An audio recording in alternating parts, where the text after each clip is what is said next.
Então, nós temos a reforma tributária, a proposta dos estados, e temos a CBS, que é aumento de carga tributária e adequação da proposta do governo.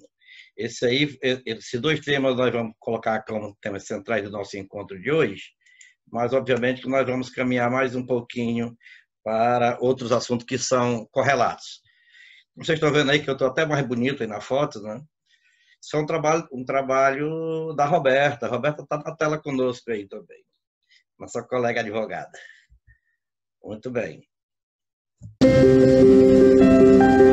Simples assim. Com uma boa risada. Como aquela macarronada. Simples como ouvir. Te amo. Te amo muito. Ou igual um abraço, que o tempo tenta apagar, mas basta um reencontro para tudo se encaixar. E mesmo quando desafiado, mesmo quando o tempo parece não estar do seu lado, e o coração bater apertado,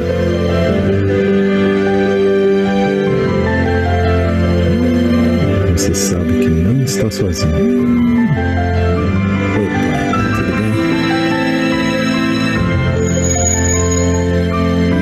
Máxima Tech, conectando o atacado distribuidor ao varejo.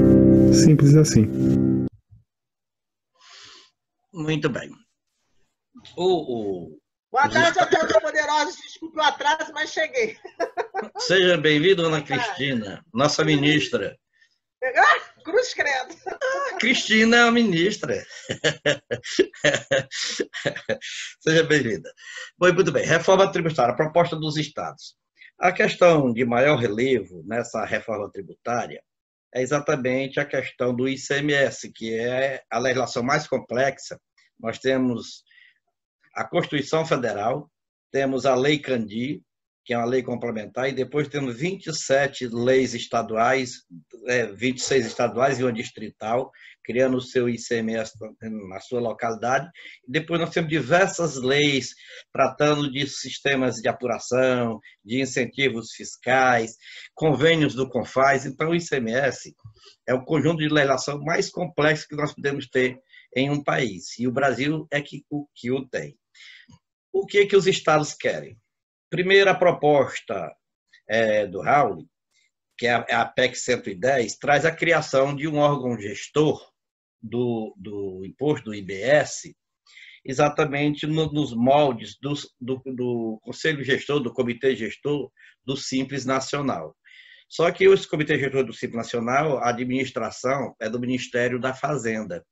E os estados não querem perder a competência que vem na Constituição Federal de legislar sobre o seu imposto, razão por que eles não querem perder o comando desse comitê. Aceitam a reforma, aceitam a extinção do ICMS, com a criação do IBS, no formato da PEC 110, mas querem ter o comando desse comitê gestor. E eles fizeram essa proposta exatamente através de uma emenda.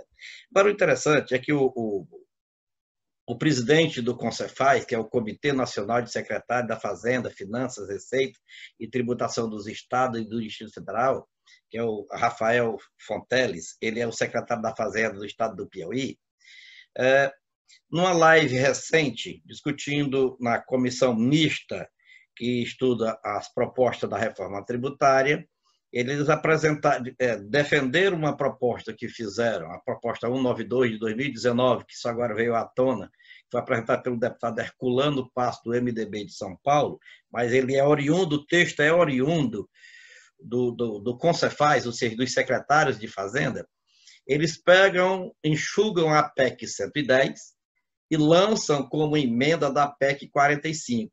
Ou seja, surgiria daí a PEC que o Raul chama de 155, que é a união da proposta dos estados com a proposta das duas PECs. Só que vocês veem aí, em letra amarela, que eles substituem o ICMS, o Imposto sobre Serviços, o IPI, o PIS e a COFINS, pelo Imposto sobre Bens, Serviços e Direitos, IBS. Lá acrescentaram a palavra direito, que a proposta da PEC é IBS, Imposto sobre Operações com Bens e Serviços.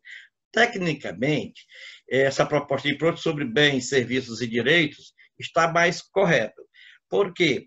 Porque nós temos algum fato gerador de imposto que nem é venda de serviço e nem é produção ou venda de bens, mas é transferência de direitos. Por exemplo, você transferiu uma propriedade ou um direito sobre uma propriedade, não é nem transferir a propriedade, gera um certo tributo e, ao mesmo tempo, você não está vendendo uma mercadoria nem está prestando um serviço. Então, por isso que eles estão ampliando mais um pouco. E mais ainda, eles propuseram que o imposto seletivo que já tem nas duas PECs, que é um imposto federal que ficaria para a União, eles recaem somente sobre cigarros, bebidas alcoólicas, armas e munições. Por que estão limitando a esses 4 produtos? Porque tem medo que a União avance na base de tributação dos estados e dos municípios com outros produtos e serviços que já são desses 2 entes públicos. Então, a proposta deles é o seguinte: extinção do ICMS 1, ISS 2, IPI 3, PIS 4, COFINS 5, que são os tributos que estão na PEC 45. Vejam que estão deixando fora os 4 outros tributos da PEC 110, que é o imposto de renda à pessoa jurídica, a contribuição social sobre o lucro, o imposto de exportação, e tem um outro que daria os 9. Então, eles estão deixando fora aí e propondo isso aí. Essa matéria, quando eles forem apresentar isso junto à comissão, e o bom é isso, os slides que eles pegaram, eles fizeram 3 slides com essa proposta macro e foram para a fundamentação da sua proposição os slides do Rauli. Ou seja, aquela apresentação que o Rauli fez na segunda-feira passada aqui conosco, anterior, né, aqui conosco, eles copiaram e apresentaram como sendo o fundamento, a carga tributária, a complexidade da carga tributária, o que existe do mundo afora, o sistema de pagamento, tudo isso feito pelo catarinense. Então, esses estudos todo que foi apresentado pelo Rauli, eles apresentaram como sendo um meio de justificativa junto à comissão mista que está no Congresso Nacional. E eles pegaram 8 pontos principais. Vamos ver o que diz. Simplificação e padronização nacional. Manutenção da carga tributária total, ou seja, nem para cima e nem para baixo. Nem aumentaria a carga tributária e nem reduziria a carga tributária em absolutamente nada. Equilíbrio fiscal de longo prazo das esferas federativas. O que é isso? Hoje existe uma guerra fiscal bastante acentuada, porque nós temos estados semi-desenvolvidos, estados desenvolvidos e estados pobres. Razão porque existe a busca pela sobrevivência. O sistema federativo nacional ele é muito desigual, o que implica na busca por incentivos, na busca por fundos, por dinheiro, e também para que as empresas se implantem em alguns locais para gerar emprego.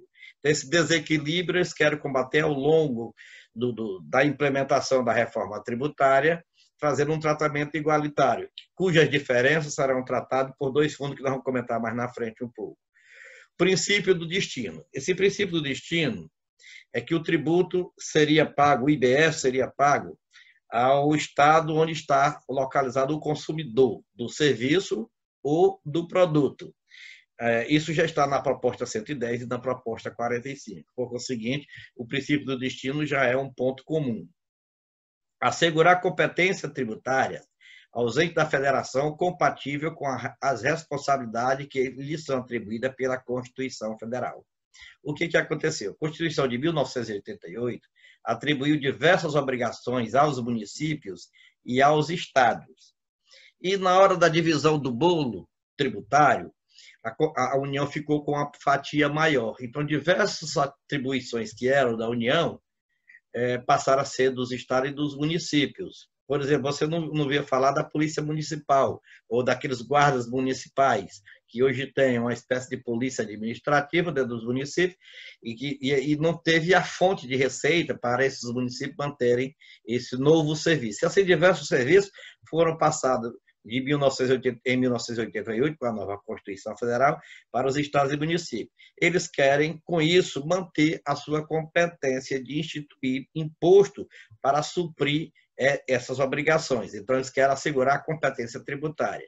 E como é que eles querem assegurar essa competência tributária? Com a unificação desses tributos no IBS. Eles querem ter o poder de regulamentação.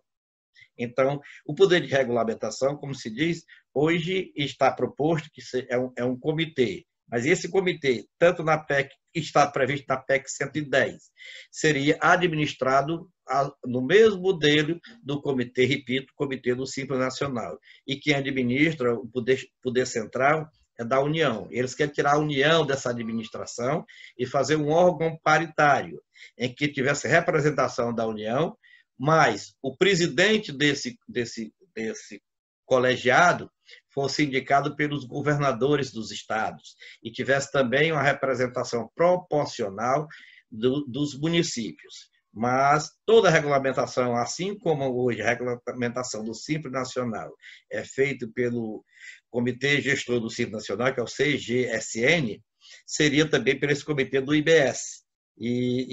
E a presidência seria alternada entre os estados que compõem, porém, eleito por indicação dos governadores dos estados. Com isso, eles acham, os governadores acham que manterão a sua competência tributária, que hoje, com o IBS, dentro das duas propostas, a 45 e a 110, eles perderiam totalmente para a União. A transparência. A transparência do tributo é uma alegação que todos dizem. Todos que propuseram, que estão defendendo, dizem: o brasileiro não sabe o que paga. Já se colocou nas notas fiscais destaque de PIS, de COFINS, de alguns tributos, mas em virtude da não cumulatividade e em virtude dos tributos recaírem sobre eles próprios, por mais que se destaque no documento fiscal o valor, digamos, projetado do tributo daquela operação ou daquela prestação de serviço, você não sabe a realidade. Razão porque o IBS seria por fora. O IBS, você tem o preço da mercadoria na nota, você sabe quanto teria de IBS, porque teria a alíquota. Essa alíquota, eles querem da seguinte forma, que tem uma alíquota federal, uma alíquota estadual e uma alíquota municipal. Essa é a proposta também, que está naquela que nós comentamos, naquela PEC 07/2020 do Príncipe, né? Do Príncipe nós comentamos na segunda-feira passada. Criaria 3 bases e um tributo federal sobre cada base, um tributo estadual e um tributo municipal. É mais ou menos parecido. O IBS teria, digamos, vamos pensar em 25%. Dos 25%, 5 seria para o Estado, 2 seria para o município, 18 seria para a União. Não estou dizendo que é isso que está na proposta, estou dizendo que seria assim. Nós teríamos um limite da taxação máxima e o Estado poderia variar entre 2 ou 3 ou 4 ou 5, desde que os 3 juntos não ultrapassassem o limite constitucional da tributação. Perfeito? Que hoje está girando em torno de 28%, 27%, 28% as propostas, enquanto se diz que a 45 leva para 33,5%, e o que é verdade. Quando se faz toda a somatória, se leva para 33,5%. Então, esse é o princípio da transparência. Voltando aqui para o equilíbrio fiscal de longo prazo das esferas federativas, eles teriam como conclusão o fim da guerra fiscal previsto nesse item 7 que nós colocamos aí. Fim da guerra fiscal entre os entes da federação. Então, uma vez que ocorreria o equilíbrio, aí, obviamente, não haveria razão para a concorrência ou a fuga de um conselho paritário que iria tratar da regulamentação desse tributo. E, por fim, se houvesse realmente vier a ocorrer o equilíbrio fiscal, previsto no item 3 desse slide, aconteceria o previsto no item 8º, redução das desigualdades regionais. Como buscariam acabar com essas desigualdades regionais, com a instituição de um imposto, aliás, com a instituição de dois fundos, um fundo de desenvolvimento regional e um fundo de compensação da desoneração das exportações dos produtos primários semi-elaborados. Mas, além do IBS, ele sugere, como nós já comentamos, a instituição também de um imposto seletivo, né? Nós já comentamos. Então, 50% desse imposto seletivo, daqueles 4 produtos, viria para a constituição desse fundo. E um percentual do IBS, um percentual pequeno do IBS, viria para a constituição desses 2 fundos. Esses 2 fundos a União não concorda, porque quando você trata de imposto, você divide o imposto entre a União, os estados, o Distrito Federal e os municípios. Quando se trata de contribuição, ela vai para a destinação para a qual ela foi instituída. Então, não é dividido. Como nós estamos vendo, acabam-se as contribuições. Só não está nessa proposta a contribuição social sobre o lucro. Porém, a contribuição social sobre o lucro tem a mesma base de cálculo do imposto de renda da pessoa jurídica, razão porque ela seria incorporada no segundo momento da proposta da União e continuará sendo da União, o imposto, a contribuição social sobre o lucro passaria a ser do imposto de renda da pessoa jurídica. Razão porque, sendo também imposto, vem se comunicar com os estados e os municípios. Então, teria o imposto, os 2 impostos, que é o IBS, mais o imposto de renda que não estaria dentro do IBS, mais o imposto seletivo, dividido entre a União e os estados e o município. E mesmo assim, da parcela desses impostos, os estados ainda querem a criação desse Fundo de Desenvolvimento Regional, destinado aos estados e ao Distrito Federal, com o objetivo de reduzir as desigualdades econômicas regionais. E o Fundo de Compensação da Desoneração das Exportações de produtos primários e semi-elaborados, porque as exportações não teriam tributo. Eles seriam imunes à tributação, seria isento de tributação. Então, se não tem esse tributo, todo produto que era destinado à exportação não tem, então, haveria os estados produtores de semi-elaborados ou de produtos primários mesmo, digamos, tipo o produtor da soja, que não tem industrialização e a soja vai para fora no estado natural, teria que ter uma certa compensação. Vejam vocês que não está se falando em Nordeste, em Norte, em Centro-Oeste. Este Fundo de Desenvolvimento Regional e este Fundo de Compensação é para qualquer unidade da federação que comprovar que teve prejuízo no decorrer de um certo período com a implementação do IBS que está sendo proposto. Agora, um ponto que nós estamos vendo aqui. Os estados não concordam com a CBS. E a União não abre mão da CBS. Então, é um nó gordo, é um gargalo que precisa ser ultrapassado para que a reforma continue. Então, vamos para a CBS. A CBS já avançou bastante a discussão sobre ela, e os defensores da CBS informam que ela não traz prejuízo ao IBS. Ela viria imediatamente, e como o IBS teria um prazo de 10 anos para ser implementado, 3 anos ele ficaria no limbo legal, esses 3 anos ele ficaria como vacatio legis, e a partir do 4º ano iria sendo implementado para se concluir no 10º ano, é a proposta dos estados. Então, já que isso aconteceria, óbvio que a União não quer perder a receita da CBS, que é uma contribuição federal, que não vai ser dividida para os estados, e vem exatamente para suprir essa perda que vai ter agora, e já está tendo, com a questão da exclusão do ICMS da base de cálculo, como nós já viemos comentando. Então, os estudos mostram o seguinte: uma alíquota de 12%, que foi a proposta pelo Guedes, aumenta a carga tributária hoje em 50,3 bilhões ao ano. Esse cálculo é feito pela Fundação Getúlio Vargas. Os técnicos fizeram foram os economistas Fábio Goto e Manuel Pires, e ele diz o seguinte: para que não houvesse aumento de carga tributária, bastar deixar em 10,1%. Lembrando, senhores, que está em 9,65%. Então, se subir para 10,1%, vai ficar bom para todo mundo e não haverá aumento. A União não perde nada e não haverá aumento de carga tributária na ponta. Bom, e os prestadores de serviço e as empresas que hoje tributam pelo lucro, o lucro presumido, que é de 3,65%, passaria para 10,01%.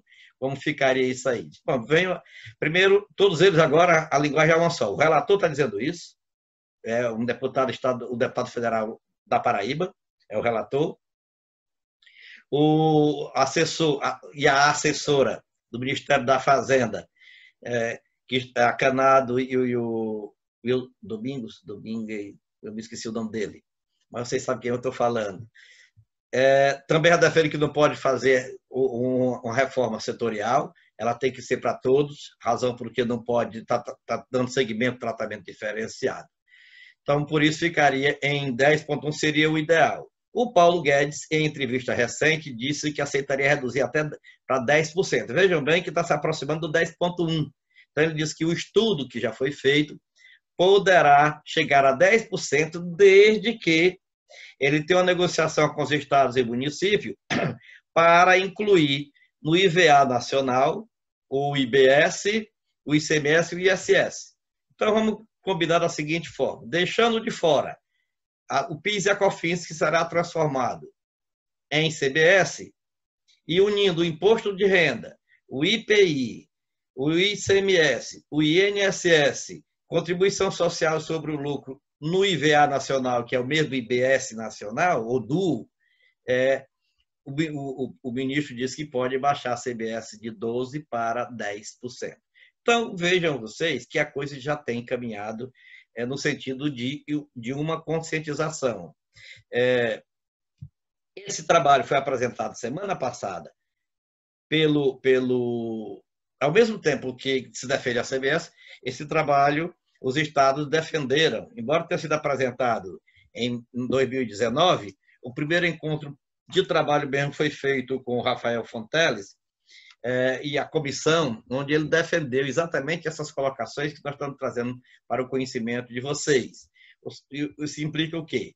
Que a reforma tributária da PEC 45 e da PEC 110 vão se misturar numa só e vão ficar para trás a PEC 128 e a PEC 07. Esses não vão andar porque ainda estão no início. Nós temos a 128, que não foi nomeado, nem o primeiro relator ainda. Nós temos a 7 do Príncipe, que também não andou de jeito nenhum. Nós temos a 110, que está no Senado Federal, e a 45, que está na Câmara Federal. Juntando a 110, a 45 e o projeto de lei 3887, que é da CBS, todos os três estão na mão do mesmo relator na comissão mista. Assim sendo, tem tudo para ser elaborado um documento só com essa finalidade.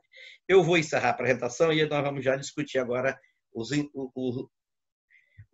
bastidores disso tudo aí. Simples assim. Com uma boa risada, como aquela macarronada, simples como ouvir te amo muito, ou igual um abraço que o tempo tenta apagar, mas basta um reencontro para tudo se encaixar. E mesmo quando desafiado, mesmo quando o tempo parece não estar do seu lado, e o coração bater apertado,